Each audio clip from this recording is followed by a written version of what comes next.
Baik. Baik, bismillahirrahmanirrahim. Assalamualaikum warahmatullahi wabarakatuh, Bapak Ibu. Selamat siang. Salam warahmatullahi wabarakatuh. Salam kebajikan untuk kita semua. Kembali lagi ke acara workshop online Mujizan Pusat Training and Consulting. Dengan tema kita hari ini adalah Audit Forensik TBJ. Perkenalkan Bapak Ibu, nama saya Suhendra dari Inspektorat Provinsi Sulawesi Barat. Terima kasih kepada Pak Muji maupun rekan-rekan dari Mujizan Pusat Training and Consulting atas kepercayaan yang diberikan selaku moderator pada siang hari. Di layar sudah hadir bersama kita Ibu Mulyati Samsani. Salam kenal Ibu. Nah, Bapak. Beliau narasumber kita hari ini. Saya perkenalkan sedikit tentang beliau. Beliau adalah seorang auditor media ya, pemerintah Kabupaten Karanganyar. Jika dilihat dari latar belakang pendidikan beliau ini sudah nampak sekali jelas ya. Spesialisasi beliau ini menyandang gelar profesi SEFRA, Certified Forensic Auditor. Kalau berbicara Certified Forensic Auditor pasti identik dengan dunia pencegahan dan pendeteksian fraud. Betul Ibu ya? Iya Pak. Baik. Di samping juga beliau ini, riwayat pendidikan beliau ini adalah pasca sarjana UGM tahun 2008 dan juga kandidat program doktor Universitas 11 Maret. Wow. Nggak kelar-kelar tapi Pak. Insya Allah. Amin. Dan kedua, riwayat pendidikan non-formal beliau ini sudah memperoleh 18 sertifikasi. Terakhir tahun 2020 ya Bu ya. Gelar profesi SEFRA, nanti dijelaskan oleh beliau itu SEFRA itu seperti apa.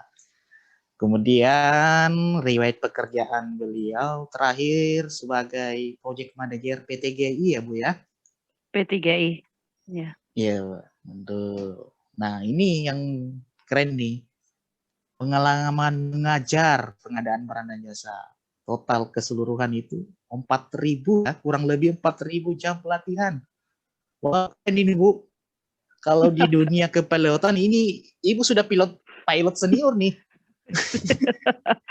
Nggak setua itu kali Pak. Ya kebetulan pas LKPP baru angkatan pertama cari TOT itu trainer itu saya kebetulan terpilih gitu aja di angkatan awal gitu. Baik Bapak Ibu, saya ulangi lagi tata tertib pelaksanaan workshop kita hari ini. Bahwa pelaksanaan workshop ini dilaksanakan kurang lebih 90 menit. Dibagi menjadi 2 sesi Bapak Ibu. Sesi pertama pemaparan oleh narasumber selama kurang lebih 45 menit. Kemudian sesi kedua tanya jawab selama 45 menit. Bagi peserta yang ingin mengajukan pertanyaan, silakan klik raise hand dan akan diberikan kesempatan bertanya oleh saya secara berurutan. Bagi peserta yang menginginkan sertifikat, silakan isi presensi kehadiran. Presensi kehadiran ini sekaligus post-test dan hanya peserta yang mengisi post-test ini yang berhak memperoleh sertifikat. Harap diperhatikan Bapak Ibu bahwa pengisian post-test itu atau identitas nanti itu murni diambil dari apa yang Bapak Ibu tuliskan pada saat pengisian post-test. Sehingga dalam hal ini pihak manajemen tidak menerima komplain apabila terdapat kesalahan penulisan pada sertifikat yang akan diterbitkan nantinya. Sedangkan link post-test akan dikirimkan ke Zoom setelah pemateri selesai memaparkan materinya dan akan ditutup 10 menit setelah acara ini selesai. Sertifikat sendiri dapat diunduh atau di-download paling cepat ya 2 kali 24 jam setelah acara ini selesai.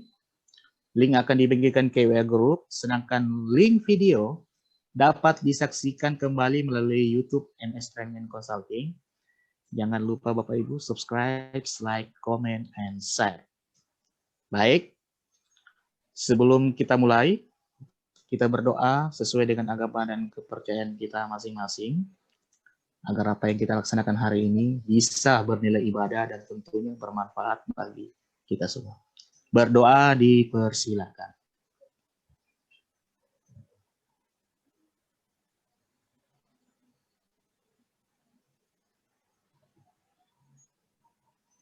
Selesai. Untuk mempersingkat waktu, kami persilakan dengan hormat kepada narasumber untuk memaparkan materi kurang lebih 45 menit.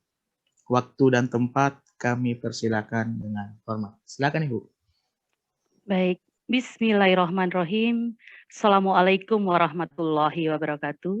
Waalaikumsalam warahmatullahi wabarakatuh. Salam sejahtera bagi kita semua. Puji syukur kepada Allah Subhanahu wa taala atas limpahan rahmat-Nya hingga siang sore hari ini kita diberikan nikmat yang luar biasa bisa bersilaturahmi dan semoga menjadi ibadah kita hari ini untuk membahas satu materi yang mungkin Bapak Ibu sudah sering mendengar tetapi mungkin belum terlalu mengenal tentang audit forensik. Nanti kita kaitkan dengan PBJ.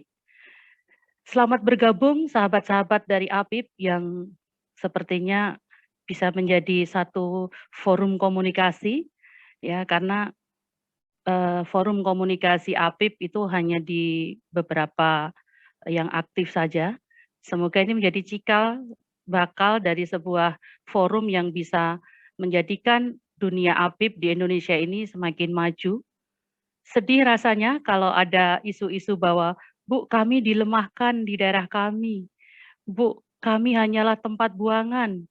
Bu, kami hanyalah tempat parkir. Jadi sedih gitu. Padahal seorang auditor itu ibaratnya membaca itu harus lebih dulu membaca. Ibaratnya ada sebuah aturan baru, APIP lah yang harus pertama kali memahami apa sebenarnya makna ataupun tujuan dari terbitnya sebuah aturan. Seberapa rumitnya APIP harus ngerti, karena itu menjadi sebuah kriteria ketika kita akan mengaudit sebuah kepatuhan. Auditi kita harus lebih tidak ngerti dari kita itu. Kita harus lebih ngerti itu. Nah, yang hebatnya lagi ketika kita bicara audit forensik, kita juga mendapatkan satu fenomena bahwa kondisi pandemi pun bukan menjadi sebuah penghalang bagi, saya sekalian share screen-nya juga ya. Jadi pandemi ini bukan menjadi penghalang bagi sebuah kejahatan. Ya, ketika kita WFH, work from home, kejahatan itu juga dilakukan dari rumah. Ini menyedihkan sekali kan. Jadi kita bekerjanya di rumah, dia semakin canggih juga bekerja di rumah. Jadi rupanya si corona ini tidak bisa menakuti dari nafsu-nafsu untuk melakukan fraud, melakukan sebuah kecurangan. Dan ketika fenomena dunia sudah bergeser, ya, dari aset itu hanya aset tetap, aset yang terwujud dan aset yang tidak terwujud, intangible asset, sekarang menjadi virtual aset. Ada virtual aset, ya, virtual aset yang hanya hitungan detik, ya, ketika kita mengaudit, nah nih tangkepan nih, ya, hanya hitungan detik sudah berpindah, ya. Jadi kita harus lebih canggih lagi ini. Ada namanya ada nanti namanya digital forensik. Ya. Gimana kita mau digital forensik? Kalau ternyata kemampuan teman-teman di APIP itu jarang sekali melakukan deklat. Karena kalau di teman-teman BPK, BPKP, ya kebetulan saya sering sekali menjadi narasumber di BPK, baik Badiklat maupun Pusdiklatnya. mereka punya jatah bahwa dalam 1 tahun, teman-teman auditor di BPK dan BPKP itu wajib duduk di kursi pelatihan, meningkatkan kompetensi diri. Nah, APIP yang lain, APIP di daerah, kita paling hanya pembentukan, itu pun juga royokan gitu kan, masih ya antri dulu deh gitu kan. Nah, sementara kita ini harus dituntut untuk semakin berkompeten ya, menjadikan kompetensi diri kita itu semakin bagus. Karena apa? Fraud-nya itu semakin canggih. Kebayang nggak ketika kita mengaudit di mana datanya itu jutaan? Ya, sementara kita teknik audit berbasis komputer saja, komputer kita nggak support. Waduh Bu, ini lolet Bu, waduh Bu, ini nggak bisa running. Kenapa? Ya karena RAM-nya kecil. Ya jatahnya laptop kita itu ya paling Asus yang 7 jutaan lah. Sementara yang melakukan fraud-nya, ya, sudah sangat fiturnya segala macamnya itu udah sangat canggih. Kita diketawain gitu. Gimana lu nemuin data NIK yang saya dobelin gitu kan. Itu jutaan datanya. Ya kalau teman-teman di BPK dan lain sebagainya mungkin punya satu software yang bagus lah. Nah, kalau kita. Nah, ini prolognya dulu nih dengan kondisi kita. Jadi hari ini saya yakin materi saya nggak mungkin akan selesai hanya dengan waktu 45 menit. Ya, ini bukan berarti saya minta jatah lagi ke depannya, Pak. Ya, jadi saya berarti cuma cerita tentang kulitnya luar kan, kulit luarnya doang gitu kan. Nanti ke depannya Pak Hendra lah yang akan nanti melanjutkan ini loh, dalamannya isinya kayak gini kayak gitu. Karena saya biasanya ngomong seharian gitu, ini 45 menit itu. Oke, saya cerita dulu tentang apa sih audit forensik gitu. Jadi audit forensik ini adalah sebuah gabungan dari keahlian di bidang akuntansi, kemudian auditing dan hukum. Ya. Kemudian hasil dari audit forensik ini dapat digunakan dalam proses pengadilan atau bentuk penyelesaian hukum lainnya. Nanti definisi lebih detailnya ada di slide berikutnya. Nah, jadi yang saya sampaikan di awal tadi, agar hasil audit forensik ini dapat digunakan dalam proses hukum, maka kita sebagai auditor ini wajib memahami hukum atau peraturan perundang-undangan yang berlaku di mana audit forensik dilakukan. Ya, nggak ada kata enggak, harus ngerti, harus pahami hukum. Ya, memang kita nggak bisa menjadi manusia setengah dewa, tetapi dengan adanya teknologi, ya semua aturan itu ada di tangan kita. Setidaknya nggak usah ngafalin. Hari gini kok ngafalin? Ya, ada search engine, ya, ada di tangan kita. Jadi ada alat-alat yang canggih yang ada smartphone dan lain sebagainya yang bisa menyimpan semua aturan-aturan hukum tadi. Jadi ketika kita menginginkan sebuah pasal dan lain sebagainya dengan satu sentuhan saja kita sudah dapatkan itu, nggak perlu dihafal. Ya, seperti itu. Kemudian audit forensik ini dapat diartikan sebagai suatu metodologi dan pendekatan khusus dalam menelisik sebuah fraud. Ya. Jadi kalau kita bicara tentang audit itu adalah suatu seni. Kalau saya menerjemahkan sebuah seni, di mana seni ini adalah seni untuk melakukan pemeriksaan laporan keuangan. Ya. Apakah di sana ada fraud? Ya. Ataukah error, ya. Jadi ada karena salah saji, bisa juga karena ada kecurangan, ya. Dan itu memerlukan sebuah seni. Ya, kalau saya sih selalu mengatakan itu sebuah seni karena kan kadang-kadang sebuah permasalahan itu unik, ya tidak bisa disamaratakan. Bahkan sama-sama kita ngaudit di sebuah desa, ya atau di sebuah OPD itu mempunyai keunikan dari sebuah kasus, maka bagaimana caranya kita mengungkapkan itu, menemukan ketidakpatuhan itu, kita menggunakan style yang mungkin berbeda satu dengan yang lain. Nah, ini yang menjadikan ilmu audit ini menjadi sangat menarik. Ya. Apalagi nanti kalau Bapak Ibu nanti sangat berminat dengan audit forensik, itu satu spesifikasi audit yang bahkan kita bisa seperti detektif. Ya. Kenapa begitu? Karena kita diberikan mandat untuk bisa sampai menghitung kerugian negara, kita bisa sampai kepada penelusuran aset. Ya, kalau kita audit reguler, audit biasa itu kan hanya sampai kepada terjadi fraud. Ya. Tetapi di audit forensik kita sampai untuk mendapatkan bukti, ya, yang di situ membuktikan ada atau tidaknya fraud yang dapat digunakan nantinya di proses litigasi. Bahkan sampai di meja hijau, ya, alat bukti ini bisa kita pertahankan. Seperti itu. Nah, bukti-bukti harus sesuai dengan aturan hukum tentunya. Dan cara mendapatkan buktinya pun kita juga harus menggunakan tata cara yang sah, yang legal. Kalau Bapak Ibu pernah beberapa saat yang lalu, yang ya mungkin tahun 2 tahun yang lalu, ada sebuah kasus yang akhirnya dimentahkan, ya karena di situ alat buktinya adalah sebuah alat rekaman pembicaraan antara si calon terdakwa ya terlapor tadi dengan si pelapor. Nah, pembicaraan itu mengarah kepada fraud. Tetapi alat bukti yang digunakan itu tidak bisa diakui di pengadilan karena cara memperolehnya ilegal. Dia diam-diam merekam.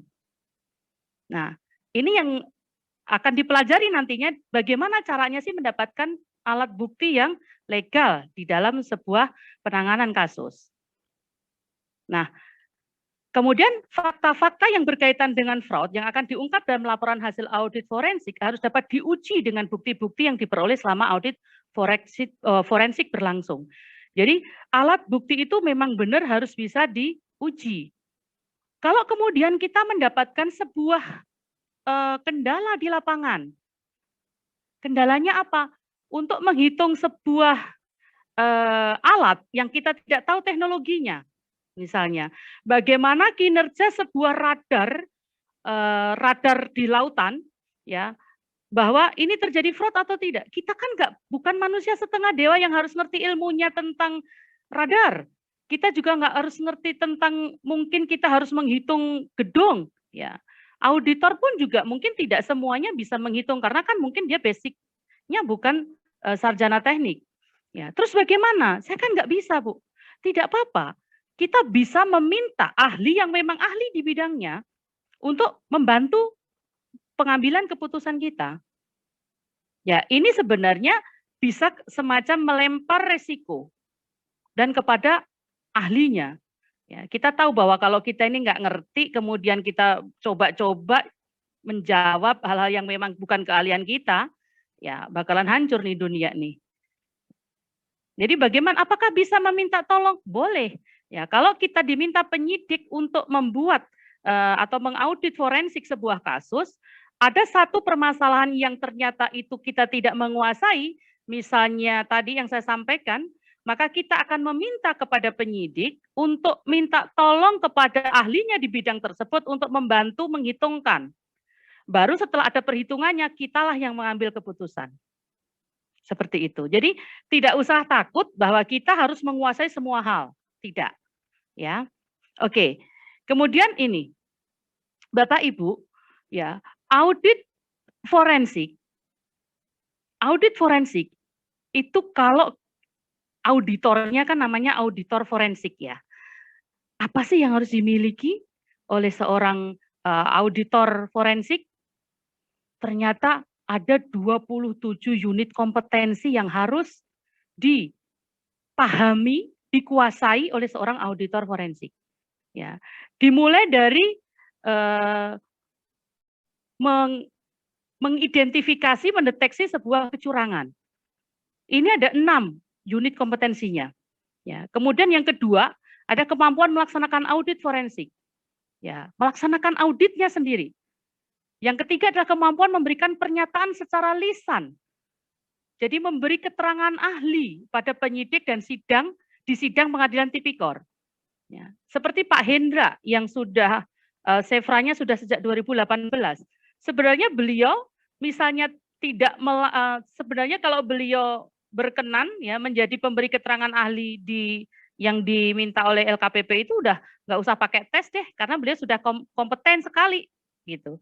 Karena di sana kita diajari bagaimana cara tadi menghitung, mengaudit, kemudian mempresentasikan dan secara lisan memberikan keterangan di hadapan sidang.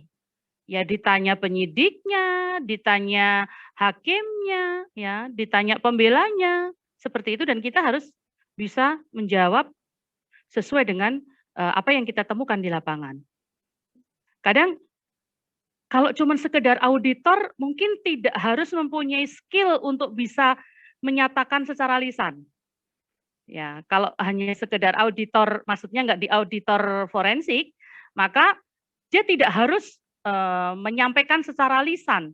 Mungkin cukup ketuanya saja, ketua timnya, atau mungkin dalnesnya. Tapi anggota yang lain tidak harus mempunyai keahlian lisan. Ya, komunikasinya mungkin cukup dengan ketua tim dan lain sebagainya, tapi tidak harus paparan di depan pengadilan. Sehingga ini benar-benar memerlukan sebuah keterampilan yang harus dilatih. Karena sehebat apapun orang ketika di hadapan sidang pengadilan, ya, di mana semuanya berjubah seperti itu, kemudian ada hakimnya, ada di sana wajah seorang terdakwa, ya. Kalau mentalnya tidak kuat, kadang-kadang ngomongnya suka salah. Nah, ini harus dilatih. Kemudian yang keempat adalah kemampuan melaksanakan penghitungan kerugian keuangan negara dan penelusuran aset. Ini yang asik kita bicarakan. Di Indonesia ini banyak sekali yang sukanya memenjarakan orang. Orangnya masuk penjara, tapi bagaimana tracing asetnya? Ya. Tadi pagi kami ada seminar dengan teman-teman asosiasi Sevra, mungkin Pak Hendra juga hadir, bahwa ternyata faktanya penelusuran aset dari hasil korupsi di Indonesia ini tahun 2019 datanya yang terakhir itu hanya masuk 20%. Sementara di luar negeri, ya contohnya tadi adalah Singapura, itu bisa masuknya 80%. Ada yang salah di mana ini? Kenapa justru orangnya masuk penjara tapi penelusuran asetnya hanya masuk 20% ke negara? Kalau kita sih lebih seneng yang mana?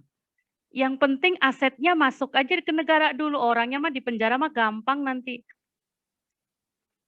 Nah, ini yang teman-teman harus kita pahamkan bersama bahwa ternyata kita sebagai auditor forensik itu harus mempunyai kemampuan untuk menghitung KN dan penelusuran asetnya.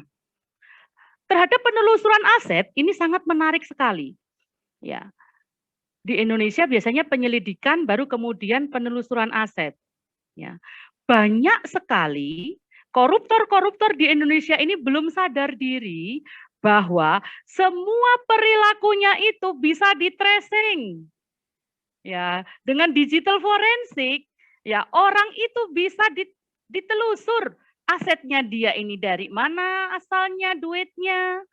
Ya, kemudian kok ini ada sertifikat atas nama pembantunya yang dia hanya tukang bersihin kolam, asetnya miliaran, ya, dan itu bisa dengan gampangnya ditelusur.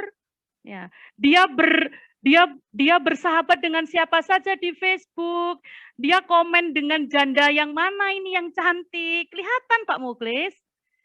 Jadi memang harus hati-hati ya di semua sosial media kita. Ya, jadi rekam jejak ini sangat kejam. Kita mau makan di mana? Oh, makannya pakai apa? Saya cuma pakai ini. Mohon maaf saya nyebutin merek. Misalnya saya bayarnya itu pakai GoPay. Kelihatan nanti di tracing. Ya, dia lagi makan di mana? Ya, kemudian titiknya di mana? Jadi nanti tugasnya nih si auditor forensik ini nanti akan ketahuan. Ada yang dia selfie, dia selfie di mana? Oh, dia selfie di sebuah rumah mewah ini. Ya, apakah dia sewa atau dia punya sendiri? Itu langsung nanti bisa ketahuan semuanya. Ya. Jadi semua hal sekarang ini gampang sekali diketahui dari rekam jejak digital forensiknya nanti bisa kita ketahui. Makanya triknya adalah hati-hati sekarang ya kalau menggunakan sosial media, menggunakan semua transaksi ya email dan lain sebagainya, nanti kita bisa ngecek loh. Ya, kita bisa ngecek sampai kepada emailnya, nanti misalnya kita diminta untuk mengaudit sesuatu. Ya, kita bisa minta alamat emailnya dan kemudian termasuk passwordnya untuk mengetahui ada komunikasi tidak antara kepala UKBBC dan penyedia. Misalnya contoh, di sini mah nggak ada yang ikut peserta di sini mah nggak ada. Udah saya Ya. hapus. Hati-hati. Walaupun dihapus, itu bisa di-tracing, Bapak. Nanti dimunculkan lagi. Kita punya teknologinya. Hati-hati, termasuk Pak Toto. Ya, makanya jangan foto sembarangan ditaruh di Facebook, di IG. Walaupun dihapus, bisa kita munculkan lagi, gitu. Jadi mulai saat ini tujuannya kan, workshop ini kan gimana caranya kita hati-hati kan ya. Ya, jadi apapun itu bisa. Ya, handphone segala macam tuh bisa sekali. Dari mulai Bapak Ibu GPS, misalnya kita menggunakan teknologi GPS-nya, CCTV-nya. Ya, GPS-nya itu, oh ini Pak Muklis ini kok sering sekali ke satu alamat ini ya. Alamat ini itu apakah kepunyaan beliau, rumah mewah ini? Ya, kita bisa cek. Oh, ternyata di sana rumah kediaman seorang penyedia. Kenapa sering sekali ke sini? Itu ketahuan, Pak. Ya, ketahuan. Terus kok kemudian kok sering sekali ada GoFood, kok datangnya dan ketika kita GoFood ini sering sekali nih, sebulan ini ada 10 kali nih GoFood ini. Dari siapa? Oh, ternyata pengirimnya tuh bukan pesan sendiri loh Pak Muklis ini. Pengirimnya ada loh, ketahuan nanti Pak. Apa yang terjadi? Jadi inilah Bapak Ibu, malaikat itu kadang kita nggak takut ya. Tapi begitu ada teknologi yang canggih seperti ini, kita harus mulai takut. Ya, karena sekarang sudah ada software untuk mengetahui itu semua. Baik, saya lanjutkan. Jadi ada 4 kemampuan pokok yang tadi harus dimiliki oleh seorang auditor forensik. Kalau saya boleh breakdown satu-satu dari bidang dari bidang pencegahan dan pendeteksian fraud tadi, sebenarnya dimulai bahkan sebelum ada fraud. Nah, ini tugas teman-teman internal auditor. Internal auditor tugasnya apa? Bagaimana caranya supaya zero temuan. Ya, tidak ada hebat-hebatnya ketika temuannya banyak. Itu obrik Anda. Anda mendampingi, Anda mereview. Ya. Terus consultingnya ke Anda. Begitu temuannya banyak, wah saya bangga, saya dapat temuan banyak. Halo. Salah. Mari kita berpikir gimana caranya nggak usah sampai kepada temuan. Jadi mungkin ada probity audit, ada pendampingan, ada review, dan lain sebagainya. Sehingga apa? Temuannya itu semakin diminimalisir. Nah, ini juga filosofi yang digunakan bahwa ternyata audit forensik itu mari kita mulai dari bidang pencegahan dan mendeteksi awal. Ya. Jadi nanti di situ ada unit kompetensi untuk melakukan presentasi anti fraud. Ya, setiap OPD, setiap instansi dia pasti akan mempunyai anti fraud. Ada SPI-nya di sana. Oh, titik-titik kritis, oh titik-titik resiko yang paling tinggi dari bisnis ataupun usaha di OPD kami, atau istilahnya bukan usaha ya, dari urusan di OPD kami itu ada di sini. Ada pencarian surat izin ini misalnya. Titik kritisnya di sini. Terus resikonya apa? Sebesar apa? Oh, resikonya seperti ini. Bagaimana caranya Anda sendiri dalam tanda kutip mencari cara supaya apa? Fraud itu tidak timbul, diminimalisir. Dengan apa? Dengan SPI-nya. Ya. Jadi ketika SPI itu dibikin, kita udah sadar bahwa oh, ada loh indikasi resiko yang sangat tinggi di titik ini. Kalau kemudian kita diminta untuk melakukan pencegahan, kita akan membantu melakukan itu. Ayo, coba ceritakan bagaimana sih sebenarnya jalan ceritanya sebuah OPD kamu ini, apa sih urusan kamu? Bagaimana sih cara melaksanakannya urusan kamu? Oh, berarti titik kritisnya ada di titik ini. Ya, ini sih masih aman di titik ini. Bagaimana cara mencegahnya? Ayo kita mulai cek. Ya, kemudian setelah itu program anti fraud-nya ini harus kita bisa presentasikan kepada teman-teman di OPD tersebut. Nah, itu unit kompetensi yang pertama. Kemudian unit kompetensi yang kedua, yaitu mengapresiasi peraturan perundang-undangan yang terkait dengan fraud. Ya.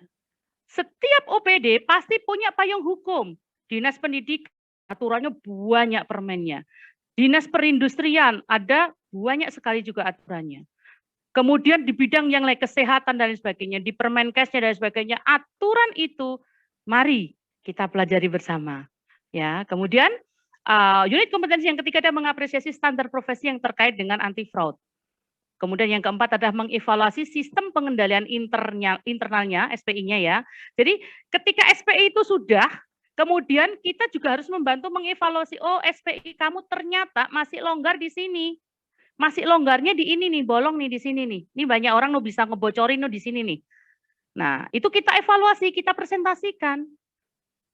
Kemudian mengevaluasi keberadaan sistem anti fraud. Sudah ada belum nih anti fraud kamu nih? Ya. Kemudian yang terakhir adalah melakukan bimbingan teknis untuk implementasi sistem anti fraud. Coba bayangkan, kalau bidang pencegahan dan pendeteksian fraud ini dijalankan dengan benar, setidaknya screening fraud itu sejak di OPD-nya. Ya. Nah, saya lanjutkan untuk bidang yang kedua, yaitu bidang pelaksanaan audit forensik. Ini sudah mulai ada masalah ini. Ya. Masalah itu bisa didapatkan gampang. Bank masalah itu dimulai dari Dumas yang di depan meja kita nih, di depan kantor kita, di front office kita. Di front office kita selalu ada meja pelayanan. Di sana disiapkan untuk bagaimana aduan itu disampaikan. Ya, ingat aduan ini sekarang sudah ada surat keputusan bersama antara APH dan APIP ya. APH dan APIP supaya apa? Ketika ada aduan, muaranya itu di APIP. Ya, baik itu di kejaksaan, baik itu di kepolisian. Kami yang menangani terlebih dahulu. Tidak bisa Bapak Ibu yang ada di kejaksaan, di kepolisian langsung manggil. Karena SOP-nya itu dilarikan dulu ke APIP. Permasalahan yang terjadi, sudah adakah sistem whistleblower di sebuah OPD, di sebuah APIP? Ya. Whistleblower sistemnya sudah ada belum? Atau SOP untuk Dumasnya bagaimana? Apakah sudah dikelola dengan baik? Ya, karena teman-teman KPK ini ketika akan OTT itu ngambilnya itu dari Dumas. Aduan masyarakat. Ya. Ketika aduan masyarakat ini sudah dikelola dengan baik, kita akan dengan gampang sebenarnya mendapatkan menyelesaikan permasalahan-permasalahan di daerah kita. Ya. Untuk unit kompetensinya yang pertama adalah melakukan identifikasi dan penelaahan masalah. Ya, dari melakukan identifikasi, menelaah masalah. Masalah yang masuk, ini layak tidak kita angkat, kita lakukan untuk audit lanjutannya. Kemudian melakukan perencanaan audit forensik. Kalau ternyata, oh ini ada, sudah ada beberapa alat bukti untuk ini harus di audit lebih lanjut. Audit lebih lanjut berarti mungkin audit investigasi, ya, atau mungkin langsung audit forensik. Ya. Baru kemudian setelah perencanaannya, kemudian melakukan pengumpulan bukti, melakukan evaluasi bukti, menyusun dan mereview kertas kerja, sampai kepada menyusun laporan hasil penugasan audit. Itu di unit kompetensi yang kedua. Kemudian unit kompetensi yang ketiga, yaitu bidang pemberian pernyataan secara keahlian. Tadi Bapak Ibu, teman-teman APIP harus sudah mulai mempersiapkan diri ya untuk menjadi pemberi keterangan ahli di depan penyidik. Apakah itu tidak harus yang Sevra saja, Bu? Tidak. Bapak Ibu selaku APIP itu mempunyai kekuatan hukum ya untuk bisa menjadi pemberi keterangan ahli. Syaratnya cuma satu, Bapak Ibu punya sertifikat auditor. Nanti ketika di sidang, disumpah, ditanya berapa nomor sertifikat Anda, kenapa Anda, dasar hukumnya Anda di sini apa? Oh, saya sudah lulus auditor muda, auditor madya, nomornya ini, sertifikatnya ini, yang mengeluarkan ini, kayak gitu. Dan itu sudah cukup bisa menjadi pemberi keterangan ahli di depan penyidik. di depan persidangan juga. Kemudian melakukan penyusunan laporan pemberian keterangan ahlinya. Setelah melakukan pemberian keterangan ahli, baru melakukan penyusunan laporan pemberian keterangan ahlinya. Kemudian yang terakhir yaitu bidang sorry, ini ketutup ini. Ada yang bisa baca nih Pak Mukhlis? Punya saya kok ketutup. Ups, maaf. Bidang apa yang terakhir Pak Mukhlis? Bidang penghitungan kerugian keuangan dan penelusuran aset. Nah, menghitung dan menelusur aset. Menghitung KN dan menelusur aset. Yang ini yang menarik. Ya. Yang pertama adalah unit kompetensinya melakukan penelaahan awal melalui expose. Kemudian mempersiapkan penugasan dan pengumpulan bukti, melakukan penghitungan kerugian suatu kasus, melakukan pemaparan hasil penghitungan kerugian, menyusun dan mereview kertas kerja, menyusun dan mereview laporan, mengumpulkan informasi berkait dengan penyembunyian dan pengkonversian aset, melakukan tukar-menukar informasi dengan pihak lain, melakukan penyitaan aset. Apakah kita boleh menyita? Nanti yang menyita penyidik, tapi kita diminta bantuan untuk membantu di dalam penyitaan, mungkin di dalam administrasinya kita akan membantu, tapi yang menyita bukan kita. Ya. Melakukan inventarisasi dan verifikasi aset yang telah disita, menyusun dan mereview kertas kerja, dan yang terakhir adalah menyusun dan mereview laporan penyusunan aset. Nah, kebayangkan Bapak Ibu, ini harus mampu dilakukan oleh seorang auditor forensik. Dan kenapa ini saya ceritakan di awal? Karena profesi ini sangat menarik. Dan masih membutuhkan banyak sekali auditor-auditor forensik. Kalau Bapak Ibu sudah, Bu saya udah ngap di PNS, saya tak keluar aja, boleh, laku, sertifikatnya laku. Ya. Karena tidak hanya sekedar menghitung kerugian negara saja, bisa saja terjadi fraud di bidang bisnis, bisa Bapak Ibu nanti menjadi auditor di sana. Kalau kita sering, ya kurang berapa menit lagi Pak? Masih lama kan ya. Jadi ketika Lanjut Bapak aja, Ibu, Bu. oke, ketika Bapak Ibu, saya berikan ya, waktu tambahan 10 menit, Bu. boleh, asik, dapat diskonnya. Baik, jadi ketika Bapak Ibu sering melihat film dan lain sebagainya, kemudian ada yang menceritakan tentang sebuah akuisisi perusahaan, ya, ada sebuah film bisnis, ada, oh saya mau mengakuisisi, ya bayangkan, ketika akan mengakuisisi itu sudah akan ditelisik tentang aset-aset sebuah perusahaan yang akan dibeli. Kekayaannya berapa sih sebenarnya? Aset ini dibelinya dari mana sih? Dari apakah dari usaha yang legal ataukah dari drug atau narkoba atau bisnis lain yang ilegal dan lain sebagainya? Itu sudah harus mulai diteliti. Dan siapa yang bisa mengaudit forensik? Ya orang-orang yang memang punya keahlian ini, yang punya sertifikasi ini. Makanya nih kalau Pak Muji mungkin mendengar dan Pak Mukhlis mungkin ya, silahkan ini menjadi sebuah peluang untuk melakukan pelatihan-pelatihan certified di bidang audit forensik. Dan di Indonesia hanya baru sekian ribu, Pak, sekian ribu, belum sampai 2000, nggak tahu kurang lebihnya 2000-an lah. Sementara itu masih sangat banyak sekali membutuhkan itu. Apalagi teman-teman di inspektorat daerah, inspektorat provinsi mungkin ya, banyak sekali kasus yang saat ini ya. Ini semakin ke sana kasusnya nggak semakin berkurang tapi terus bertambah dan semakin kreatif kasus-kasusnya. Ya, nanti barangkali saya ada data tentang itu dari tahun ke tahun. Oke. Jadi kemampuan untuk kompetensi seorang auditor forensik seperti tadi yaitu mencegah dan mendeteksi fraud, melaksanakan audit, memberi pernyataan keahlian sampai kepada menghitung kerugian keuangan dan penelusuran aset. Nah, ini menarik. Saya mendapatkan data ini dari KPK pada acara deklarasi pembangunan zona integritas ya, ini tahun 2012, tapi masih sangat relevan hari ini. Ada sebuah peta korupsi, bayangkan tadi. Ya, kalau kita bicara fraud, yang terkenal di Indonesia fraudnya itu baru korupsi, yang terkenal. Oh fraud berarti itu korupsi. Padahal sebenarnya fraud itu tidak hanya sekedar itu, lebih luas lagi. Nah, ini petanya sedemikian luas, dari mulai penerimaan non pajak, dari mulai belanja barang dan jasa, dari mulai bansos. Ini kayaknya tahun depan ini kita panen kasus bansos.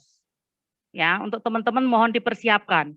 Ya, karena ini kita udah sudah mulai akan ngecek betul tentang bansos. Ya, kemudian pungutan daerah, ada DAU, DAK, dekonsentrasi, ada penerimaan pajak.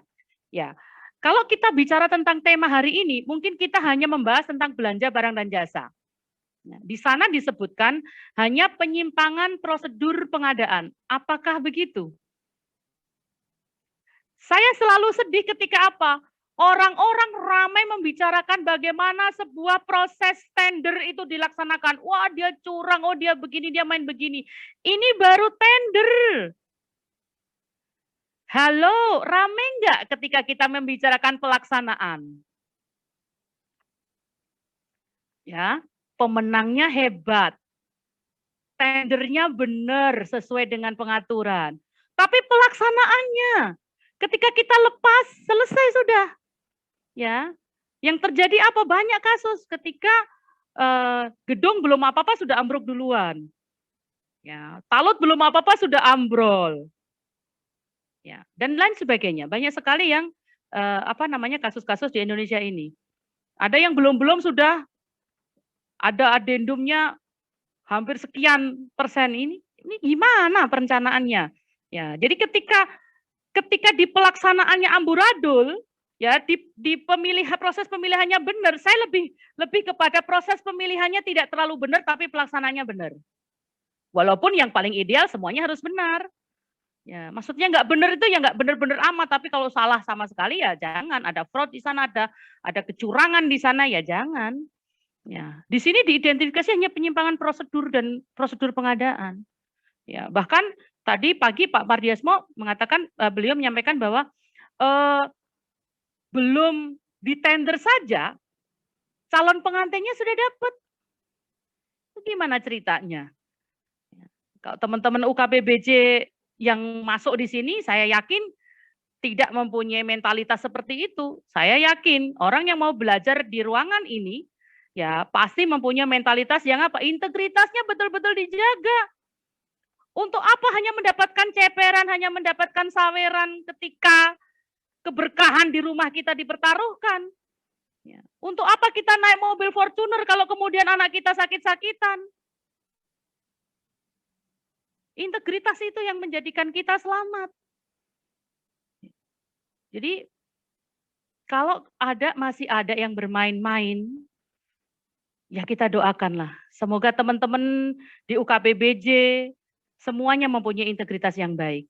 Ketika proses pengadaannya sudah benar, ayo kita ajarin teman-teman PPK ini untuk bisa mengendalikan proyek dengan benar.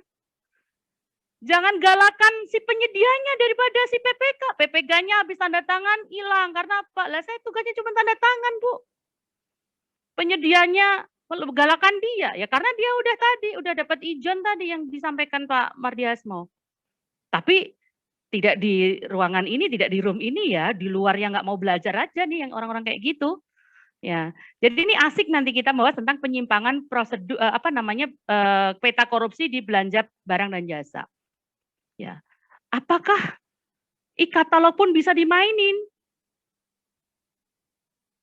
Apakah LPSE pun masih bisa dimainin? Siapa bilang tidak bisa? Saya kemarin terkaget-kaget. Coba Bapak Ibu cek di LPSE sebuah kementerian. Ya, ada pengadaan non tender di sana. Nilainya berapa? 31 miliar. Ada 18 miliar, ada 13 miliar. Coba cek. Random saja, ada nggak?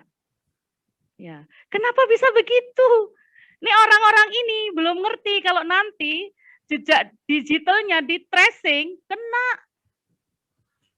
Karena orang yang bisa masuk di situ dia kan punya IP, ya kan? Punya user ID.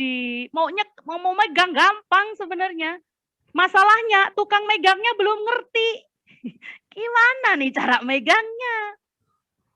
Kalau ketemu orang yang ngerti, selesai mereka ini. Ya, di kementerian-kementerian besar, saya nggak sebut-sebutin. Nanti Bapak Ibu nih yang ahli-ahli nih, yang teman-teman UKPBC cek. Semarang udah dicek belum Bu Desi? Coba nanti dicek. Ya, jangan-jangan ternyata ada. Loh ini titipan dari mana nih? Tahu-tahu ada beginian. Ini nggak ada bencana, nggak ada apa, 31 miliar pengadaan non-tender. Ya, ternyata inilah yang menjadi semangat kita untuk masih terus nambal. Mana sih kebocoran yang menjadi momok kita? Karena apa? Orang Indonesia ini hacker terhebat di dunia loh. Pentagon aja dijebol. Pentagon dijebol. Anak mana? Anak Indonesia. Keren kan? Ya. Dan akhirnya mereka dipekerjakan. Ya, diambil kreativitasnya. Ada beberapa pemuda kemarin jadi temuan juga. Ketangkep. Ada sebuah perusahaan di Australia dijebol. Ya. Kalau Bapak Ibu masih ingat waktu itu juga hacker-hacker Indonesia ini bekerja ngelawan pemerintahan Malaysia. Waktu itu lagi rame-rame lagu Rasa Sayangi sama apa gitu diaku oleh tetangga sebelah. Hacker Indonesia bermain itu. Semua web kementerian ya dihack. Begitu dibuka webnya muncullah bendera merah putih berkibar-kibar. Ini kerjaan anak-anak nih. Ya. Jadi jangan salah, ada efek negatif juga dari sebuah teknologi yang sudah kita ciptakan untuk sebuah pengadaan barang dan jasa yang kredibel. Yaitu apa? Hacker-hacker yang mencoba untuk menjajal kesaktiannya. Dan ternyata dari waktu ke waktu terus itu ngantem terus. Ya, teman-teman di LKPP juga terus berjuang untuk mempertahankan itu. Ya, jadi inilah semangat yang harus kita pupuk terus supaya apa? Jangan sampai lengah dengan sebuah fraud. Ya, kita akan menuju kepada happy procure. Ya, pengadaan itu tidak usah menyisakan air mata, tidak usah menyisakan penjara, yang ada apa? Kesejahteraan. Seperti itu. Oke. Bentuk korupsi dalam pengadaan barang dan jasa ini di awal tahun 2002 ya oleh PBB. Cuman ini beberapa masih semuanya kayaknya masih relevan ini ya. Ada bribery, ada penyuapan ya, ada embezzlement, ada fraud ya, kemudian ada penyalahgunaan wewenang, ada internal trading. Ini kayaknya nggak susah nih PNS ini dibilangin ya. PNS ini memang susah dibilangin gitu ya. Udah ngerti peluang dia sendiri yang ngambil, bikin perusahaan sendiri, laksanakan sendiri, ya bikin talut dia sendiri, pinjem benderanya, atau bikin bendera atas nama istrinya, ya makan dan minum, PA-nya ngasih SPK kepada pimpinan dari sebuah catering. Siapa dia? Istrinya sendiri. Nggak ada malu-malunya sudah. Tapi tidak di room ini loh ya, tidak dari 396 orang ini loh ya, di luar yang nggak mau belajar no, di sono no. Mesti kayak gitu melakukannya. Ada internal trading, ya Pak Toto ya. Kalau kita mah enggak. Ya, oke. Terus untuk pemerasan. Kalau pemerasan masih berani enggak ya? Kayaknya udah enggak berani deh. Nepotisme? Ada deh, masih deh. Pilih kasih favoritisme? Masih. Tapi yang tadi di luar room ini masih banyak. Menerima komisi? Nggak bisa saya bilang, tapi sepertinya masih deh kayaknya. Nah yang terakhir ada illegal contribution. Nah ini Bapak Ibu ternyata masih bisa dipakai nih. Ya, jadi ragam dari sebuah korupsi itu masih seperti ini, termasuk di pengadaan barang dan jasanya. Oke, bicara tentang audit, ini saya pikir saya skip aja untuk auditnya ya. Jadi untuk audit forensik, ini kalau dari bahasanya nanti Bapak Ibu bisa bisa cermati sendiri bahwa definisinya audit forensik itu adalah sebuah audit digunakan untuk menelisik ada tidaknya sebuah fraud untuk kemudian dipertanggungjawabkan untuk proses hukum, intinya di proses hukum. Oke, ini auditor forensik berarti yang mempunyai ilmu yang tadi ya, yang saya sudah sebutin tadi. Untuk metodologi ya ini agak berbeda dengan audit yang biasa. Jadi audit forensik ini bisa menggunakan beberapa metodologi ya, termasuk sampai kepada penelusuran aset dan lain sebagainya yang digunakannya ini lebih apa namanya, lebih mempunyai kekuasaan untuk mencari data dukung yang lebih detail dan lebih rinci yang nanti digunakan untuk proses litigasi. Berbeda dengan audit kita yang non audit forensik. Oke. Ini saya nggak sebutin saja, nanti Bapak Ibu bisa pelajari sendiri. Ini adalah audit forensik sebagai pengembangan ilmu tadi. Nah, ini yang menarik, yaitu mendudukkan SPI di dalam organisasi perusahaan dan secara baik dan benar, serta mensinergikan potensi auditnya dengan aparat penegak hukum akan memberikan makna manfaat dari aspek hukum. Jadi, tadi saya sebutkan bahwa ke depan audit ini lebih kepada pendampingan, lebih kepada bukan kemudian banyaknya temuan, tapi lebih membenahi SPI-nya, kemudian kita sebagai penjamin mutunya, kita sebagai partner dari consulting-nya, dan lain sebagainya. Jadi jangan terlalu fokus kepada temuan. Ya, saya tahu beberapa inspektorat yang sudah mulai menerapkan zero temuan. Itu keren banget. Jadi kita berusahanya itu sebelum ada kejadian. Ya, kita bekerjanya sebelum ada fraud. Jadi mencegahnya, mendeteksinya itu jauh lebih baik menurut kacamata saya. Nanti tolong koreksi jika saya salah. Kemudian pemberdayaan auditor SPI dengan teknik audit forensik berarti memposisikan kedudukan dan meningkatkan kompetensi auditor atau SPI dalam bersinergi dengan APH dan institusi lain terkait dengan pemeriksaan yang dilakukan merupakan langkah yang profesional. Nah, Bapak Ibu, APH, jangan dikira APH itu ngerti semua tentang ilmu PBJ. Tidak, jauh lebih memahami dari kita yang eksekutif daripada teman-teman di APH. Walaupun sudah banyak juga APH yang pinter gitu kan. Nah, tapi menghadapi menghadapi APH yang pinter, kita seneng, diskusinya nyambung. Tapi ketika ada APH yang ternyata pertanyaannya itu kita aja bingung mencerna, ini pertanyaan ini mau jawaban yang apa ya? Ya, ini tanyaannya PBJ kayak gini. Jadi belum udah pinjem dokumen tender. Lah tender baru berlangsung kok minta difotokopikan. Banyak sekali yang kayak gitu.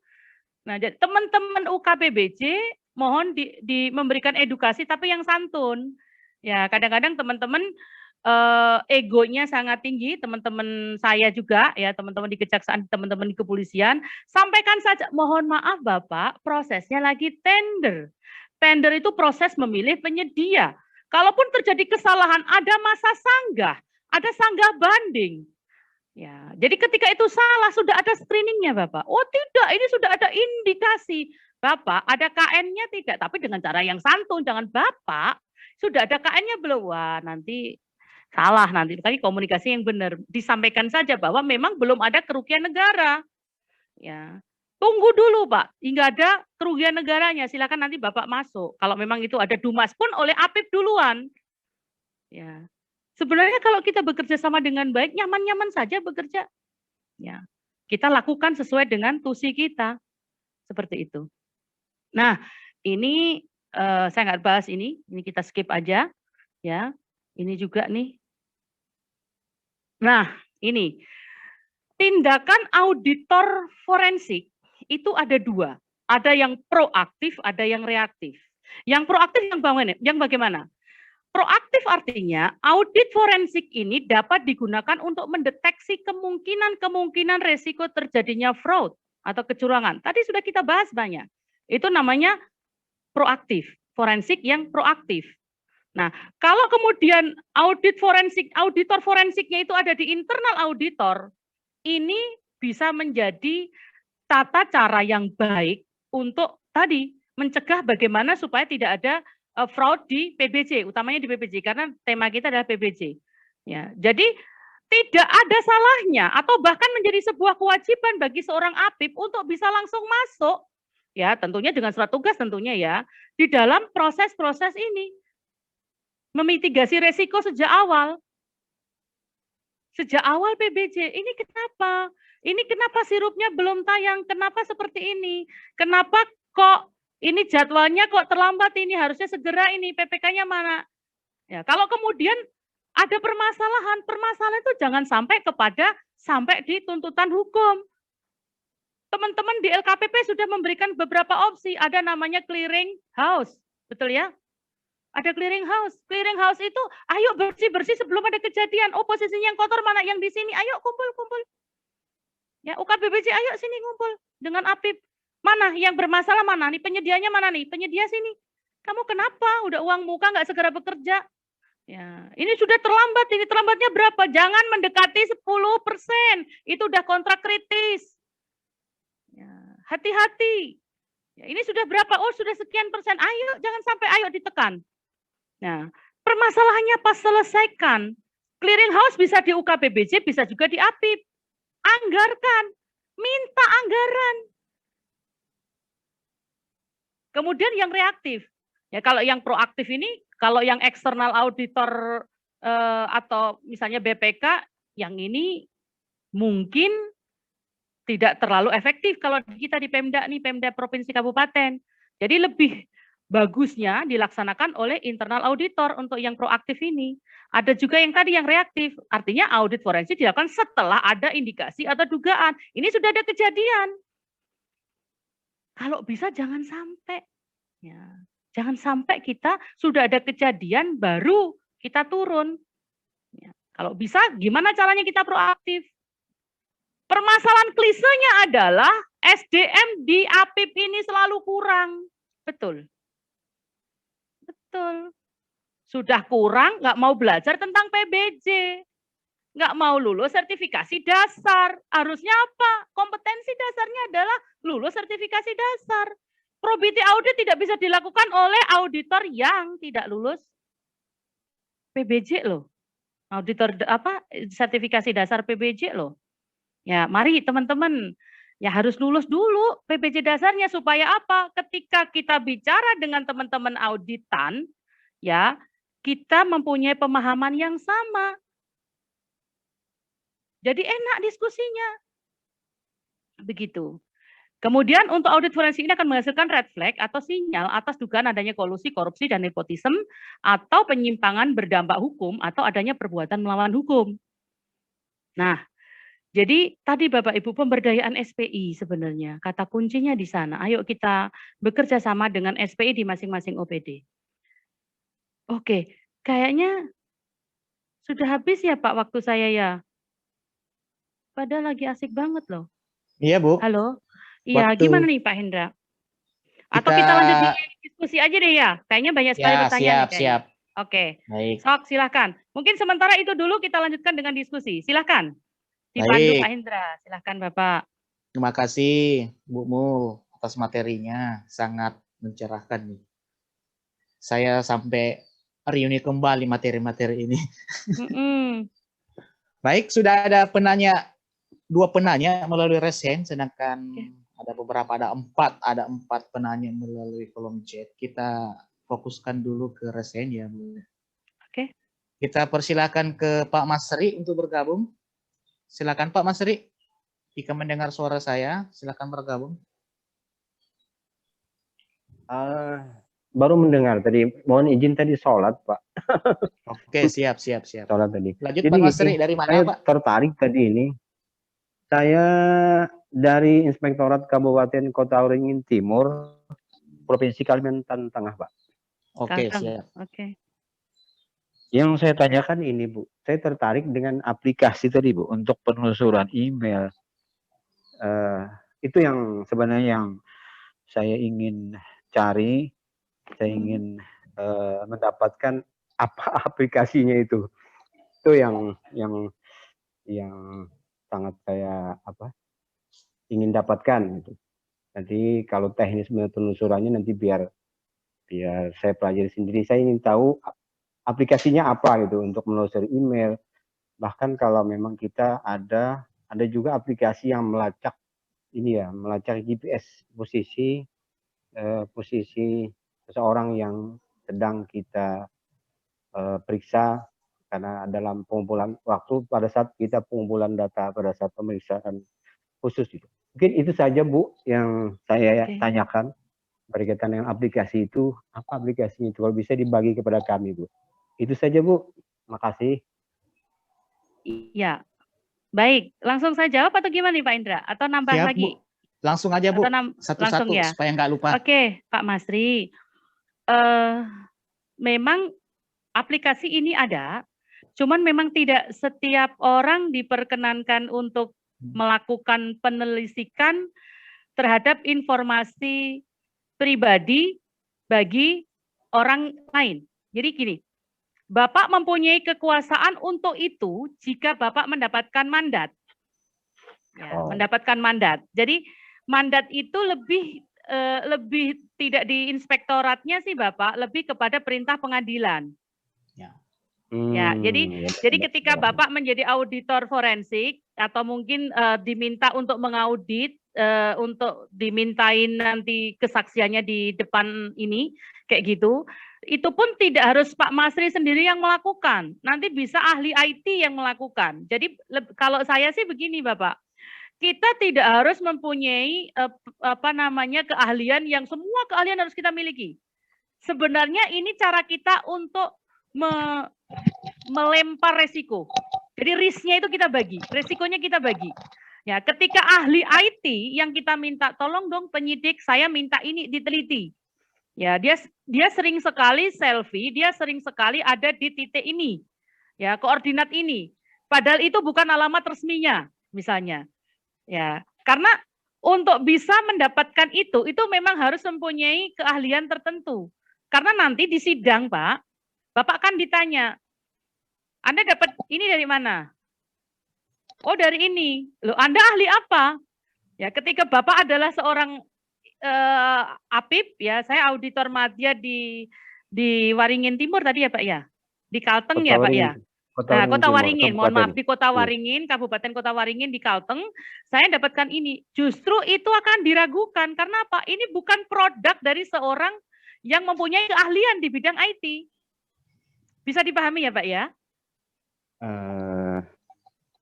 Bisa dipahami. Jadi memang itu kita berbagi ya, berbagi katakanlah itu membagi risiko dalam hal ini. Memang kita ingin membuktikan, saya sudah beberapa kali, mungkin sudah 5 kali menghadapi persidangan.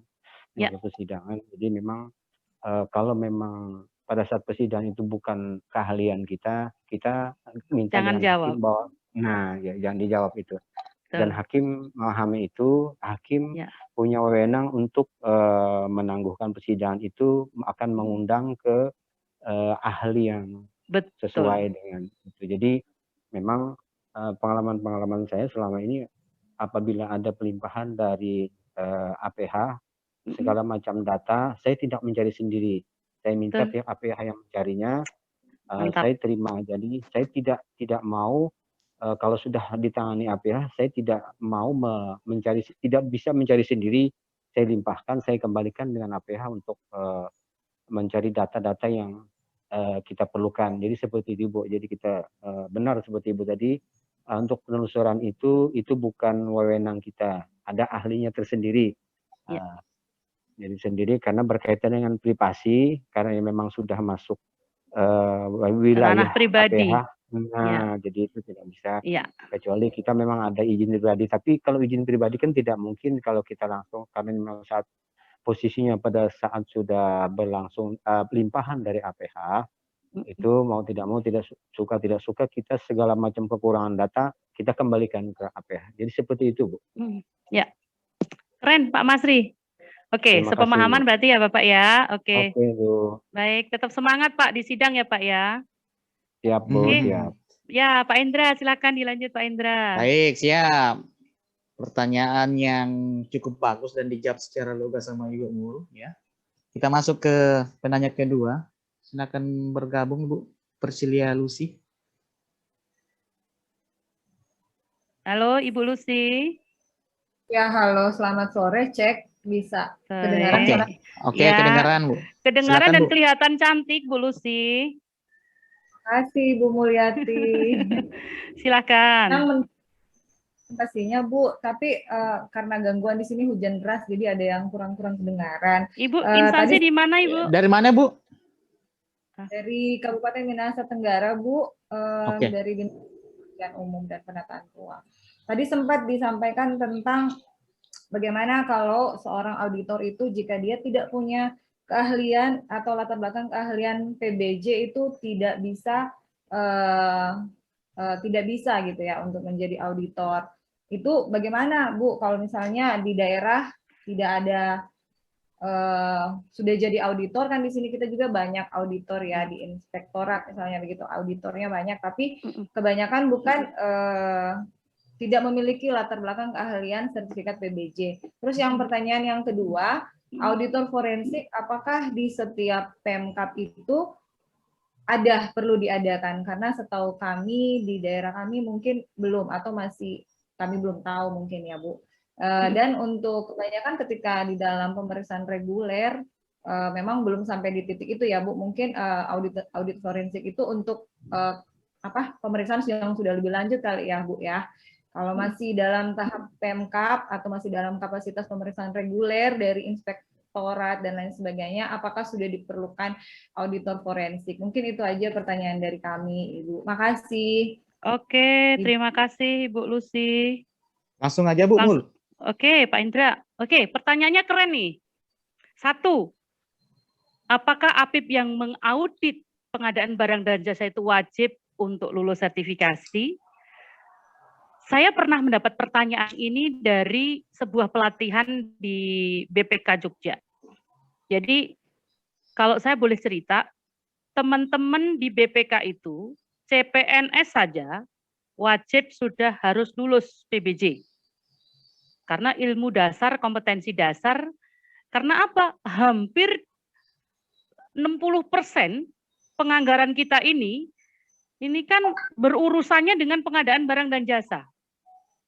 Kebayang nggak kalau kemudian kita nggak ngerti aturannya, ngerti sih, ngertinya dari mana? Saya ngebaca kok, tapi kan kompetensi itu diakui ketika kita tuh lulus sertifikasi dasar, waktu itu sertifikasi dasar waktu itu. Ya, jadi makanya seharusnya, ya saya nggak bisa mengatakan wajib harus, tetapi seyogyanya akan menjadi cantik diskusinya ketika apa yang diaudit itu lulus sertifikasi. Karena PBJ itu kan PPK-nya wajib lulus. Betul? Ya. Pokjanya harus lulus. Yang diperiksa sudah lulus, yang meriksa belum lulus. Ini nggak cantik diskusinya. Diskusinya kalau nggak cantik itu nanti hasilnya apa? Menjadi debat kusir. Debat kusir itu tahu sendiri kan silsilahnya kenapa lahirnya munculnya istilah debat kusir? Bu Lucy pernah tahu ceritanya? Bu Lucy pernah Bu Lucy pernah ke Jogja?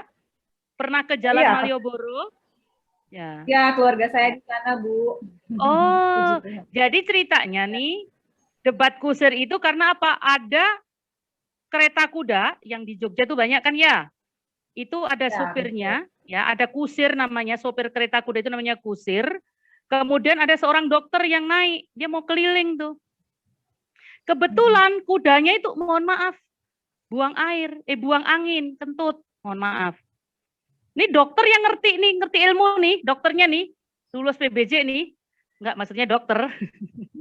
Dia bilang, tuh kuda masuk angin tuh. Si kusir nih, yang nggak paham tentang ilmu kedokteran, dia bilang, udah jelas-jelas anginnya keluar kok masuk angin. Gimana dok? Madura saya keluar nih. Jadi, dan seperti itu akan terus, oh tidak, itu begini-begini, satunya itu jelas anginnya keluar, itu bukan bisa masuk angin. Itu akan terjadi debat yang akan sangat panjang dan melelahkan. Nah ini ibaratnya seperti itu, makanya seyogyanya, teman-teman APIP yang memeriksa tentang pengadaan barang dan jasa, seyogyanya, sebaiknya harus lulus sertifikasi dasar. Ya. Dasar, nggak harus kompetensi dan sebagainya, karena kan itu untuk fungsional. Ya, seperti itu Bu Lucy, itu untuk pertanyaan yang pertama. Nah, kemudian pertanyaan yang kedua, apakah di Pemda itu sudah memerlukan auditor forensik? Karena kan hanya tidak sampai kepada penindakan, kan begitu kan. Oke, kalau tadi cerita, bahwa ternyata kualitas kejahatan. Aduh, kok ya kualitas kejahatan ya? Apa istilahnya ya? jadi kejahatan fraud itu semakin canggih. Ya, semakin pinter yang bikin, yang lebih jahat itu lebih pinter, Bu. Kita belum belajar tentang jahat seperti itu, dia udah mengembangkan itu. Ya, tadi saya ceritakan ada namanya virtual asset, kebayangkan yang seperti itu kan. Nah, di Pemda pun sudah banyak, Bu, yang seperti itu. Makanya sebenarnya di inspektorat itu sudah diwajibkan adanya Irbansus. Ya, yang menangani kasus-kasus seperti itu. Ya, kalau seperti itu berarti sudah mulai membutuhkan tidak? Ya, membutuhkan. Ya, berarti sudah harus membutuhkan dan tidak cuma satu. Harus ada beberapa, satu berjuang sendiri kalah nanti. Kalau Pak Indra sudah berapa orang Pak teman-teman di sana Pak udah lulus Pak? Baru saya, Pak. Baru saya, Bu. Boleh deh kita collab kadang-kadang ya. Iya. Tapi ya kita kader sih teman-teman yang lain. Ya, jadi memang mahal ya Pak ya. Memang mahal. Tetapi itu kan investasi ya. Investasi. Jadi soft skill ini sebuah investasi bagi sebuah Pemda. Benar. Ya. Dan juga menjadi pengalaman ini, Bu. Pengalaman Ya. saya tambahkan aja kemarin suatu sidang itu. Pas lihat sertifikat Sevra, hakimnya bilang, wah ini sudah level tinggi nih. Kita nggak usah tanya lagi masalah pengalamannya. Kasih lihatin aja itu. Nggak ditanya lagi masalah pengalaman, riwayat kerja. Nggak langsung ke inti permasalahan. Iya. Dengar-dengar itu level paling tinggi dari seorang auditor katanya Pak. Benar, menurut hakimnya ya. Iya. Begitu Bu Lucy. Masih atau minat jadi Sevra Bu Lucy? Ayo bergabung. Saya minat belajar aja, Bu. Oh, ya, menarik. Oke. Ya. Ya, Bu, soft skill ya istilahnya ya. Ini ya, soft skill. Jadi gini, jadi soft skill itu merupakan sebuah capital loh, sebuah aset juga loh, namanya intellectual capital loh. Ya, dan itu bisa sebenarnya sudah diwujudkan, bisa kalau di laporan keuangan itu bisa menjadi sebuah aset loh. Kalau di perusahaan-perusahaan bisnis ya di profit oriented itu merupakan sebuah aset intellectual capital itu. Gitu. Keren ya, Bu. Ya. Kalau Bu Lucy membutuhkan materi-materi dengan senang hati kan ada WA saya ya, nanti bisa di-share, bisa minta ke saya. Boleh, silahkan minta materi apapun boleh. Saya itu narasumber yang nyah-nyoh. Jadi begitu bilang nyah-nyoh. Kalau orang Jawa ngerti kan. Saya kebetulan di Jogja juga, di Gamelan Kidul. Oke. Sana. Iya. Oke, Bu. Share nomor WA-nya ya, Bu. Makasih boleh, ya. Boleh. Nanti WA-an dengan Pak Hendra. Boleh deh. Nanti di-share ke grup, Bu. Sama Pak Prof Mulis. Oke, baik, Pak. Oke. Baik, terima kasih Bu Lucy. Nah, ini ada yang rest lagi, Bu. Ibu Desi, Bu Desi Wulan, silakan bergabung Bu Desi. Sok, Bu Desi. Belum unmute dulu. Mute, masih mute. Oh iya. Ya. Makasih waktunya Bun yang diberikan kesempatan kepada kami. Menanya nih, kapan sih audit forensik itu bisa dimainkan gitu Bun? Kira-kira. Terus yang kedua aku langsung melihat Pak Hendra loh. Emang Pak Hendra tuh laki-laki apaan bisa dimainkan gitu ya Pak? Terus untuk yang kedua mungkin tentang aduan ya. Kami beberapa kali tuh jadi korban pemanggilan walaupun cuma dimintai keterangan, tapi dari aduan itu langsung ke Pokja. Mungkin ada trik gitu gimana gitu Bun untuk mengurangi hal-hal yang demikian. Terus yang ketiga, kenapa sih kalau kita di review itu harus ada temuan gitu? Seperti kemarin itu, udah Mbak temuan administrasi aja ya gitu. Emang nggak bisa ya? Toh kita tuh sebenarnya ada, cuma pas di review itu nggak diminta data itu dan tiba-tiba tuh jadi temuan gitu oleh Apip. Mungkin itu aja Bun. Oke. Ini menarik ini pertanyaan Bu Desi ini. Kapan dimainkan ini Pak? Pak Indra bisa bantu saya nggak? Saya malu Pak saya jawab. Silakan Pak Indra bantu saya Pak. Biar beliau nih paham nih kapan dimainkan gitu. Gitu. Sebenarnya tadi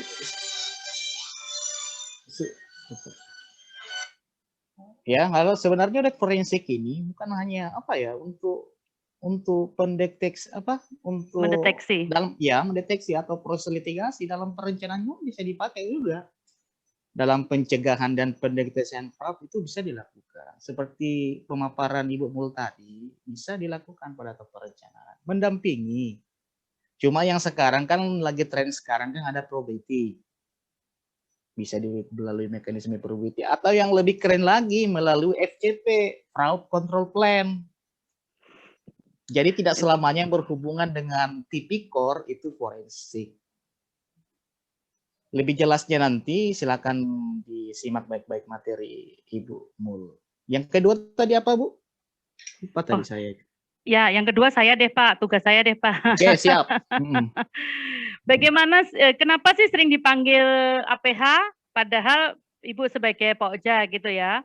Jadi gini, teman-teman APH itu mungkin ada aduan, mungkin kita prasangkanya baik ya, atau mungkin juga akan menanyakan sesuatu.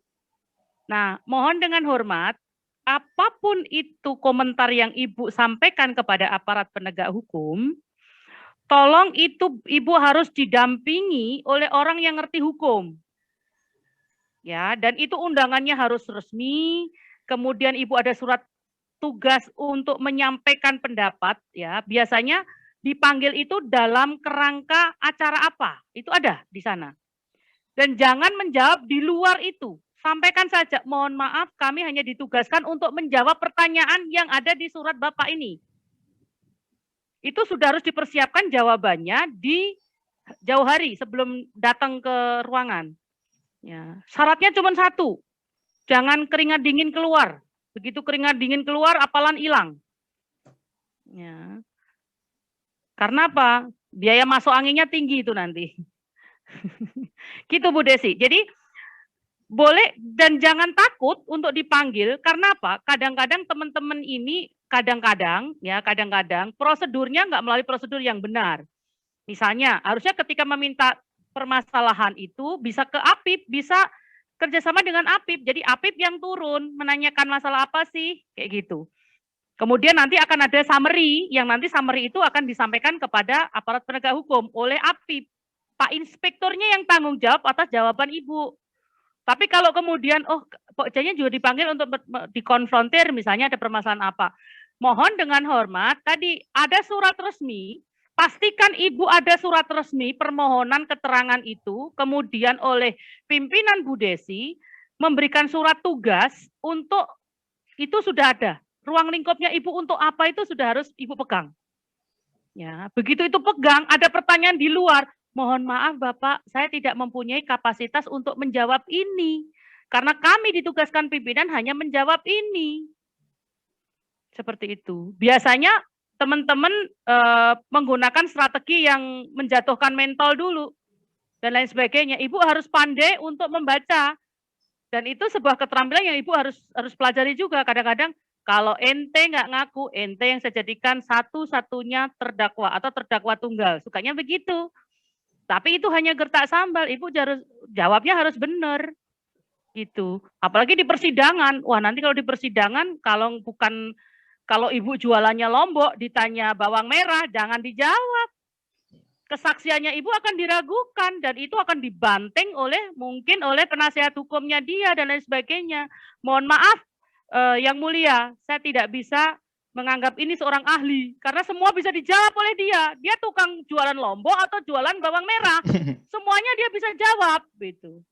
Bisa dipahami Bu Desi? Ya. Bisa dipahami Bu Desi?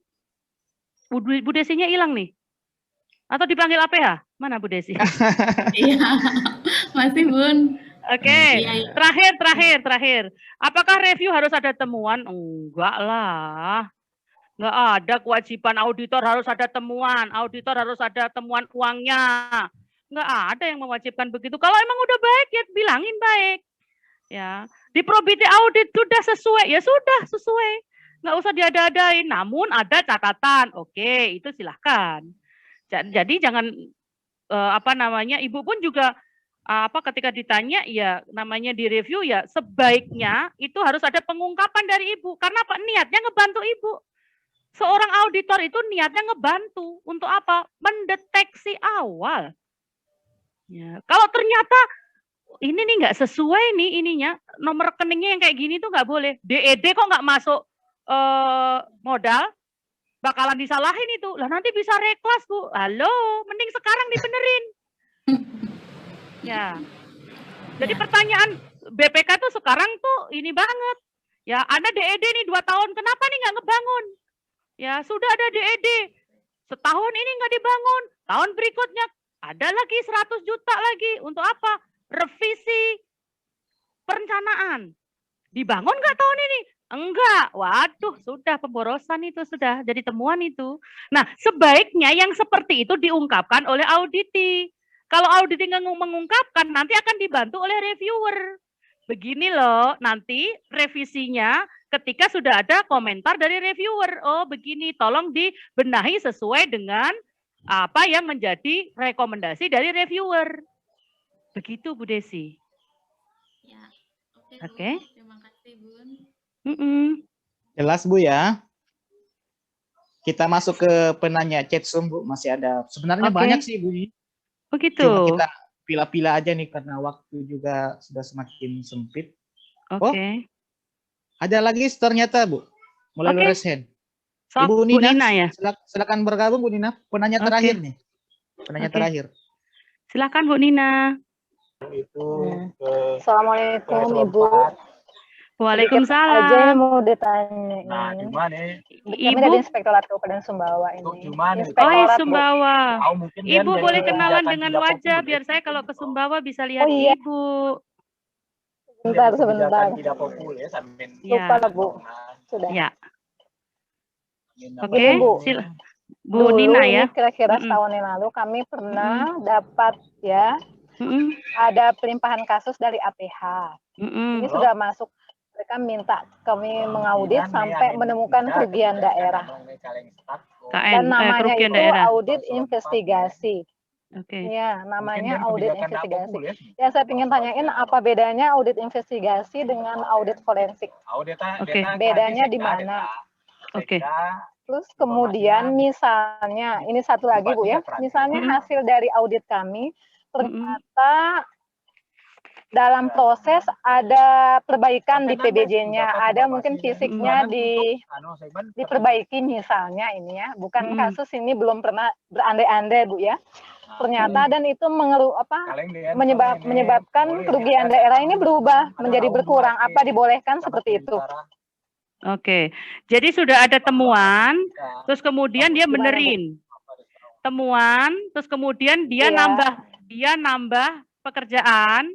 Ya, misalnya anggap aja misalnya andaikan ada kekurangan volume, kemudian mereka itu memperbaiki, kira-kira bisa enggak mengubah kembali hasil yang daerah, yang kerugian negara yang dihitung? Oke. Kira-kira boleh nggak kalau itu audit investigasi? Oke. Lain perbedaannya Bu, perbedaan audit investigasi dengan forensik. Itu aja kira-kira Bu pertanyaannya. Oke. Jadi audit investigasi dan audit forensik itu bedanya di mana? Jadi makomnya lebih tinggi audit forensik, Ibu. Jadi tadi saya sampaikan bahwa audit forensik itu bahkan tekniknya bisa kayak detektif. Putus-putus. Oh gitu. Pak Hendra putus-putus kah suara saya, Pak Hendra? Kedengaran lo Bu. Mungkin di Oke. jaringan Ibu sana. Putus-putus Bu, nggak kedengaran. Bu Nina, halo. Bu Nina nanti bisa lihat di YouTube ya jawaban saya ya. Halo, suaranya putus-putus Bu. Ya, mungkin jaringan Ibu di Sumbawa ya Bu. Ya, nggak apa-apa saya jawab nanti Ibu lihatnya di YouTube ya. Oke, nanti bisa lihat rekamannya di YouTube. Jadi gini, audit investigasi dan audit forensik itu makomnya lebih tinggi audit forensik. Karena audit forensik itu menggunakan teknik-teknik audit yang kompleks. Kompleks itu bisa di-combine dari mulai dia dari proses-prosesnya yang seperti reguler, seperti audit reguler, dan dia bisa menggunakan keahlian investigasinya, ya, keahlian investigasinya sampai kepada dia wawancara, dia mendapatkan bukti yang lain seperti itu dengan penelusuran aset dan lain sebagainya. Jadi jauh lebih luas dari sekedar audit investigasi. Ya, seperti itu. Kemudian kalau kemudian dari sebuah temuan dikatakan ada kekurangan volume, apakah boleh Bu nambah volumenya kemudian mengurangi kerugian daerah? Pertanyaannya, auditnya itu kan pasti udah post audit kan? Ya. Betul? Kalau post audit, boleh nggak nambah pekerjaan di luar kontrak tanpa adanya adendum? Pasti tidak boleh, pasti tidak ada, pasti tidak dibolehkan. Namanya udah jadi temuan, selama itu tidak ada adendum kontrak pelaksanaannya diperpanjang, ya, maka tidak boleh ada aktivitas apapun. Tetapi kalau kemudian itu ditambah, nambah volume lagi, kayak gitu nambah volume, itu nanti akan panjang ceritanya. Karena apa? Akan dihitung nanti, dianggap yang kemarin itu, dianggap pekerjaannya belum selesai, kemudian denda berjalan. 1 per mil per hari kali kontrak atau bagian kontrak. 50 hari saja sudah 5%. Sementara auditnya, post auditnya itu kapan? Oh, itu sudah 5 bulan yang lalu, Bu. Aduh, sudah berapa persen? Mau nggak dia didenda? Pasti kan nggak mau. Ya sudah, keputusan terbaik adalah dia setor ke kas daerah. Bukan berarti ngurangin. Ya itu kan kalau orang nawar kan begitu, udah Bu, saya tambal-tambalin deh ya, kurangin dong Bu, duitnya saya tambalin aja deh, jangan di ini suruh setor kan gitu, nggak bisa. Ya, jadi ini bukan main-main ini sudah diaudit ini. Jadi apapun itu silahkan dipertahankan. Saya punya hitungan, auditor punya hitungan. Kalau Anda sebagai pelaksana punya hitungan, ayo diadu. Kenapa? Ini tuh kelihatan, barang yang kelihatan. Ilmunya jelas, cara ngitungnya jelas, volumenya jelas, nggak ada siluman. Ayo, ya, di depan sidang pun bisa kita hitung, itu volumenya cuma sekian kali sekian. Nanti ada independen lagi, ada second opinion tadi, mungkin kadang-kadang kan ada tuh yang ngitung KN itu dari BPKP ngitungnya sekian. Saya bawa independen Bu dari universitas ini, oke, ayo. Ya, mungkin dengan teknik yang berbeda akan mendapatkan hasil yang berbeda, pasti. Tapi akan ada garis merah di sana, ada benang merahnya. Oh, sekian. Kalau masalah angka itu kan nggak terlalu ini, kalau memang tidak terlalu signifikan ya, sok silahkan mau yang dipakai yang mana. Ya, begitu. Begitu Bu Nina. Jadi mohon maaf kalau emang terputus-putus, bukan kesalahan dari kita panitia ya Pak Indra ya, tapi Ya, mungkin benar. sinyal di Sumbawa yang mungkin kurang bersahabat. Jadi nanti Ibu Nina bisa saksikan di YouTube. Begitu. Silahkan Baik. Pak Indra. Saya sedikit kira- Ya. tambahkan aja Bu, Boleh. terkait perbedaan audit investigasi dan forensik. Makasih Bu. Oke, Bu Nina. Ya. Jadi kalau berbicara audit investigasi itu, kalau berdasarkan permintaan APH atau inisiatif sendiri, itu masih dalam tahap penyelidikan. Sedangkan forensik atau diminta dalam melakukan perhitungan itu sudah masuk dalam penyidikan, Bu. Jadi tahapannya yang beda. Nah, kurang lebih seperti itu. Ya, itu tambahannya Bu. Jadi Ya, ada tambahan Bu ya. letaknya. Tadi saya taruhnya di mana, di belakang, mau saya tunjukkan ini Pak Indra. Iya. Karena kita belum sampai di sana sih. Tapi nanti kita tetap share ini ya. Benar. Heeh. Materi sudah di-share Bu di grup. Oh sudah, tapi oke deh, oke baik. Ini mungkin ya nanti bisa dipelajari sendiri Bapak Ibu. Kalau mungkin butuh diskusi, boleh. Oke, siap. Heeh. Ini masih ada 3 penanya ini. Oh boleh. Bagaimana Pak Prof? Oke, Pak Prof Mulis? kalau tergantung Bu Mulyati nih. Oh, Atau bagaimana sih? saya biasa ngajar di Indonesia Timur sampai malam pun oke Pak. 3 hari Pak, lanjut. Dan Silakan, suaranya atau- nggak semakin pelan, semakin kenceng Pak kalau semakin malam Pak. Dibatasi Oke. berapa nih? Ada 3 penanya tuh. Ada 3 penanya atau kita kasih 1 lanjut nanti setelah sesi ini. Sesi bebas bagaimana? Monggo silakan Pak. Oke, kita berikan 1 dulu. Boleh. Siap. Ibu sampai nih, Ibu Bu Ani. Dr. Ani Purwati, Oke. silakan bergabung Bu Dokter. Bapak ya? Ibu. Ibu. Oh, Ibu ya. Oh, maaf. Oke, terima kasih. Assalamualaikum warahmatullahi wabarakatuh. Waalaikumsalam. Salam warahmatullahi wabarakatuh. Selamat sore Bu Mulyati. Selamat sore Oke. Bu Ani. Boleh kenalan dari mana Ibu?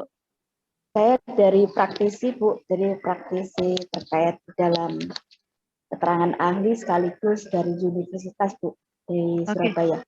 Oke, siap. Mungkin bidang saya ya, artinya kaitannya dengan hukum gitu ya. Ada 2 variabel Bu terkait di dalam audit, karena dalam proses pengadaan barang dan jasa kalau kepada pemerintah itu memang lebih kepada audit itu diperlukan memang.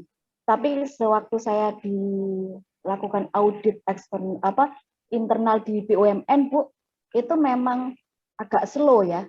Artinya kalau tidak dirugikan secara prinsipal itu audit itu dianggap biasa.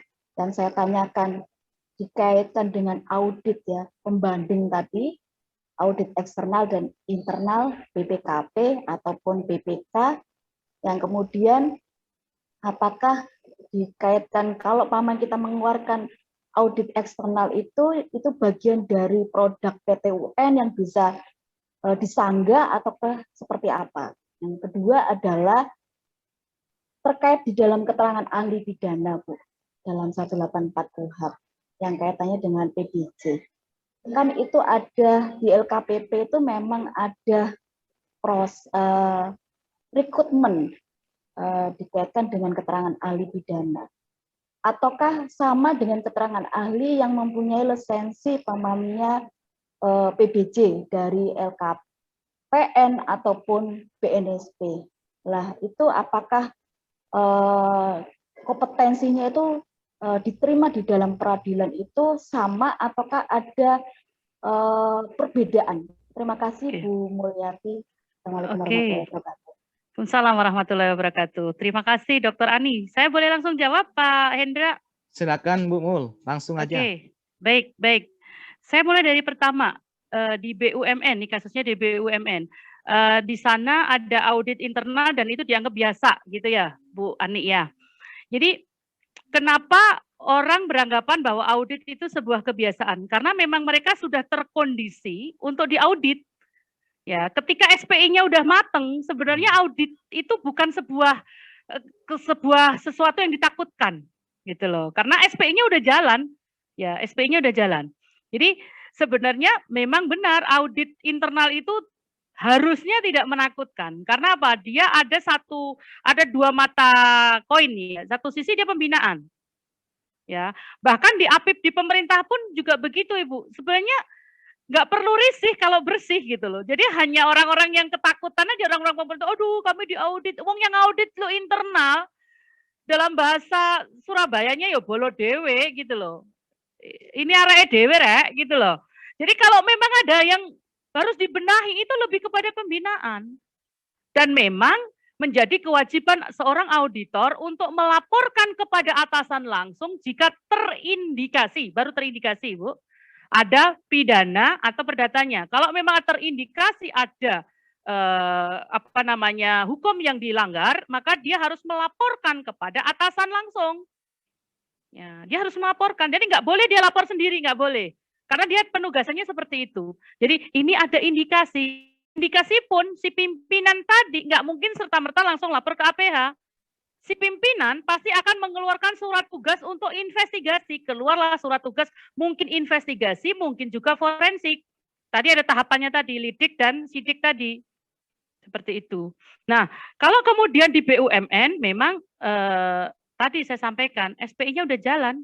Ya, bahkan dari waktu ke waktu SPI ini terus direvisi. Oh, ini bocor nih di sini nih, harus revisinya di sini nih. Seperti itu terus. Sehingga apa? Karena dia profit oriented. Beda dengan yang non-profit oriented. Teman-teman pemerintah ini agak, mohon maaf, agak males itu ketika kita merevisi SPI. Jangankan merevisi, SPI itu opo, itu aja kadang-kadang susah kita menanamkan.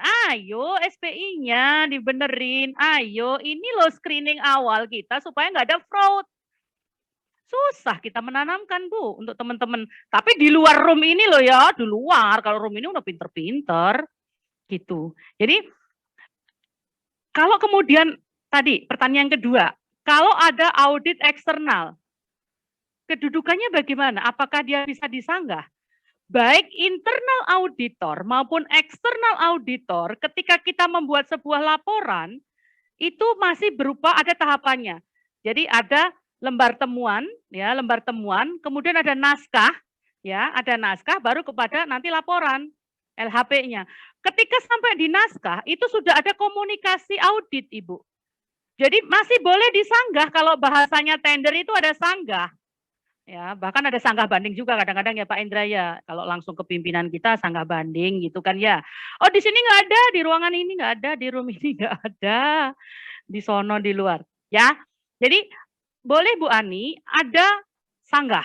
Jadi ada satu kesempatan bagi auditi untuk menyanggah tidak sependapat saya. Ini bukti saya.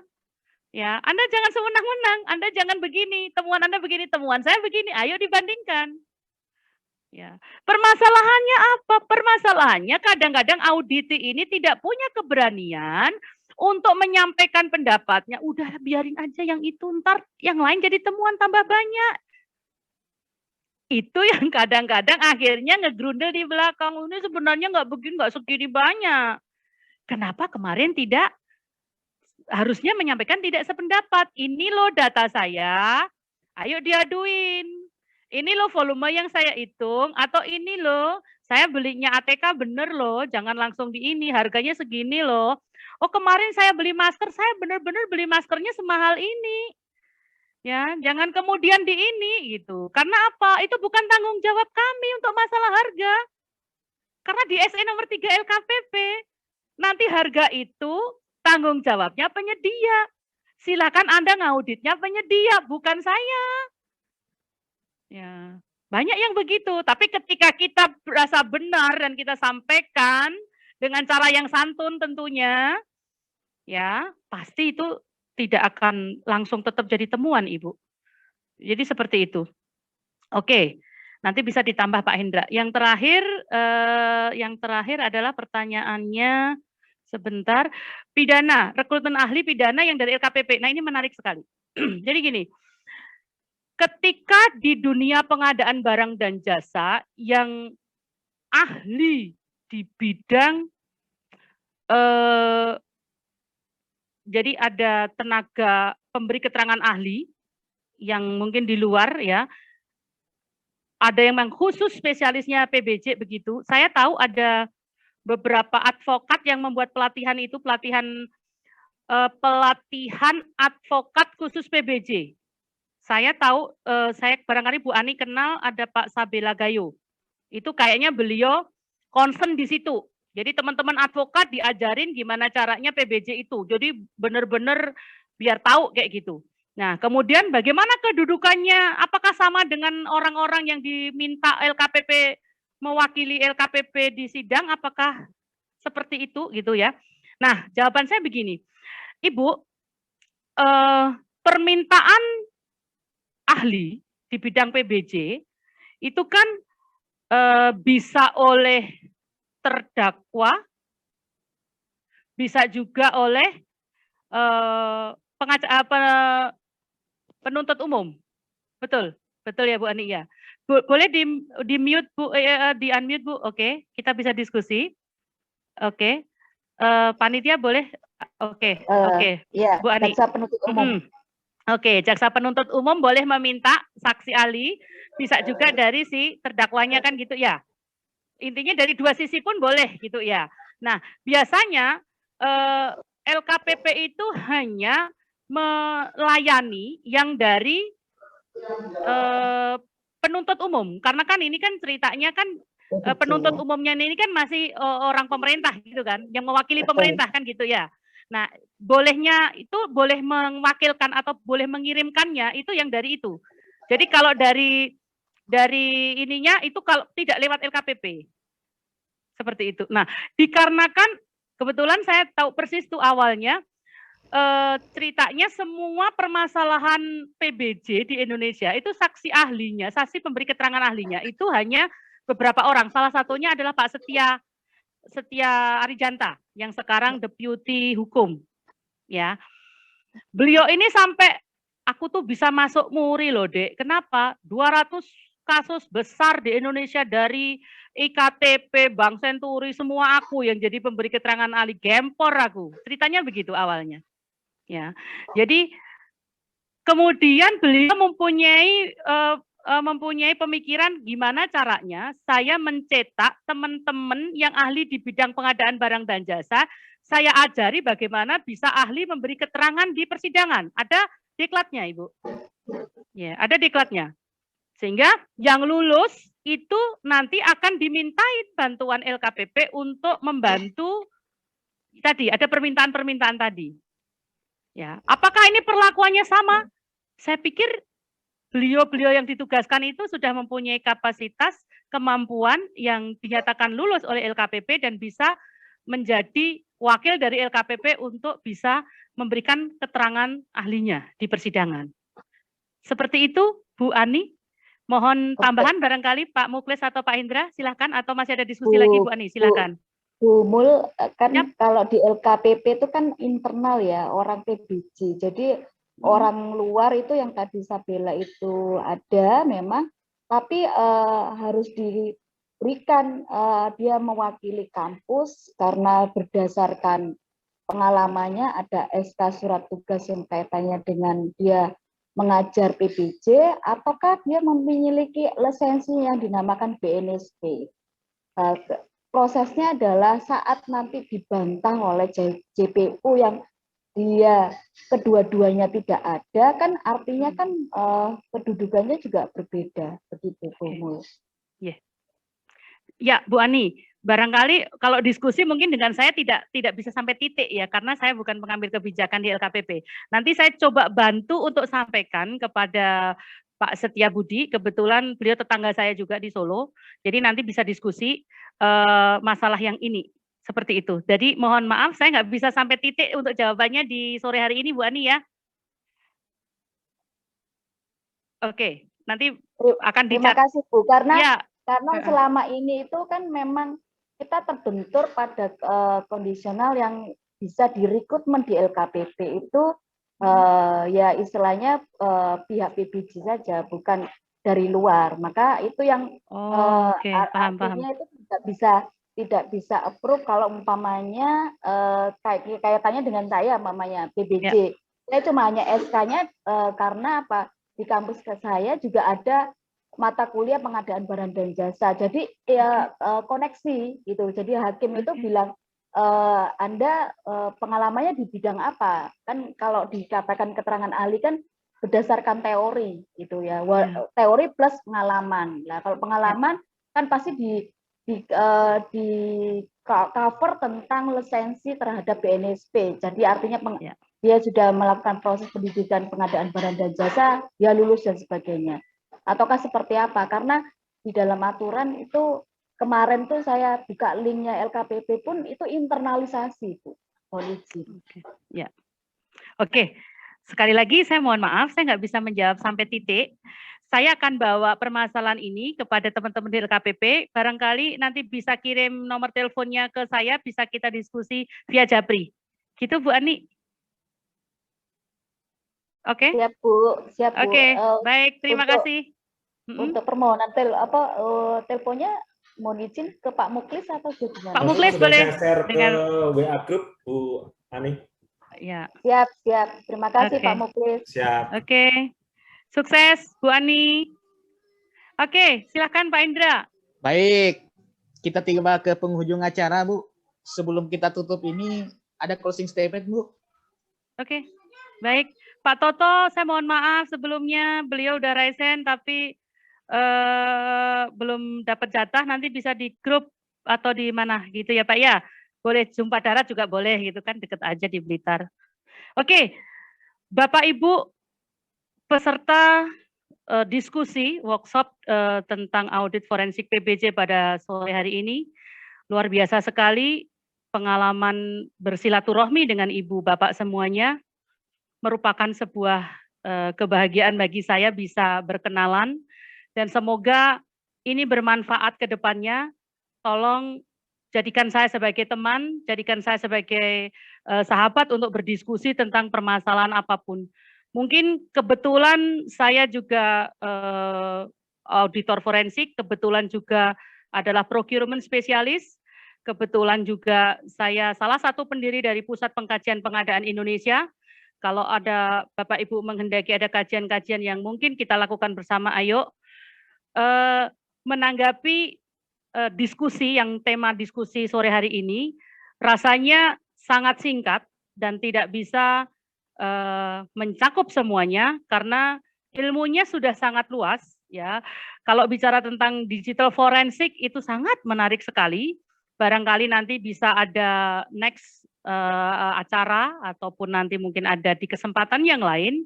Ayo kita diskusi. Yang jelas apa? Dimulai dari kita, mari mempunyai niatan untuk menghilangkan fraud yang memang sengaja kita bikin atau mungkin ketidaksengajaannya yang menjadikan itu sesuatu yang tidak nyaman. Sebenarnya ukuran itu ada di hati. Ketika hati kita mengatakan itu tidak nyaman, itu tidak benar, itu salah, ikuti kata hati itu. Dan ketika pimpinan kita melakukan hal-hal yang tadi saya sampaikan, melakukan fraud, melakukan error yang disengaja dan lain sebagainya, mari kita mulai mengedukasi dengan cara yang santun, kalau perlu sentuh dia tepat di hatinya. Ya, tidak ada rasanya keberkahan itu ketika hati kita pun bermasalah, tidak nyaman. Ya, saya pernah jadi pelaku, bohong kalau saya bukan pelaku, karena saya di titik ini, saya pasti dari CPNS, dari PNS, saya pernah jadi bendahara, saya pernah jadi sesuatu yang kemudian menjadikan saya melaksanakan kegiatan-kegiatan dan lain sebagainya. Tetapi berbekal dari segalanya itu, ketika hatinya nggak nyaman, ya itu menjadi penyakit hati. Kalau mau jadi kaya, jangan pernah jadi PNS. Kalau mau jadi kaya, PNS, tetapi ada wira swasta yang mungkin di sela-sela waktu kita bisa gunakan untuk mencari rezeki halal yang lain untuk istri dan anak-anak kita. Titip pesan saya hanya satu, apapun yang Bapak Ibu terima itu pastikan itu legal. Ya, jangan pernah memberi janji apapun. Ya. Karena apa? Apa yang kita bawa ke rumah itu akan menjadi darah bagi anak kita, bagi istri suami kita. Dan pastikan kita sudah membayarkan 2,5% bagi yang muslim untuk zakat malnya. Jadi ketika sampai di rumah itu udah nyaman, sudah nggak ada PR lagi. Ya. Ketika kita berada di ruang lingkup yang kotor, ya, di kursinya kita kotor, pastikan kursi kita, ayo kita sendiri yang benahi, kita sendiri yang membersihkannya. Ketika kita sudah bersih, kita dengan memberikan contoh, kita memberikan teladan, insya Allah syiar itu akan sampai. Ya, sekali lagi, datang dari hati pasti akan sampai ke hati. Ada kesalahan dari saya, mohon maaf. Billahi taufik wal hidayah. Assalamualaikum warahmatullahi wabarakatuh. Waalaikumsalam. Waalaikumsalam warahmatullahi wabarakatuh. Mewakili Pak Muji, Prof. Ada kata penutup? Siap, luar biasa. Ini masih maunya jilid kedua, jilid ketiga, keempat, kelima gitu Bu. Ya mudah-mudahan nanti lain waktu Ibu Mul bisa memberikan pencerahan lagi Bu kepada kami semua di sini, luar biasa. Dan saya mewakili Pak Muji dari MS Training Consulting mengucapkan sangat terima kasih atas pencerahannya. Sehat selalu untuk Ibu dan bisa bergabung di lain kesempatan. Gitu, Bang Indra. Terima kasih. Baik, terima kasih Prof. Baik, Bapak Ibu, kita tiba di penghujung acara. Saya selaku moderator mengucapkan terima kasih atas kehadiran Bapak Ibu yang bersedia menyempatkan waktu untuk menyimak acara ini sampai selesai. Terkhusus bagi narasumber kita Ibu Mul. Makasih atas pencerahannya Bu. Apabila terdapat hal-hal yang kurang berkenan selama pelaksanaan acara ini, saya selaku moderator memohon maaf yang sebesar-besarnya dengan mengucapkan wabillahi taufiq wal hidayah. Wassalamualaikum warahmatullahi wabarakatuh. Acara ini saya kembalikan.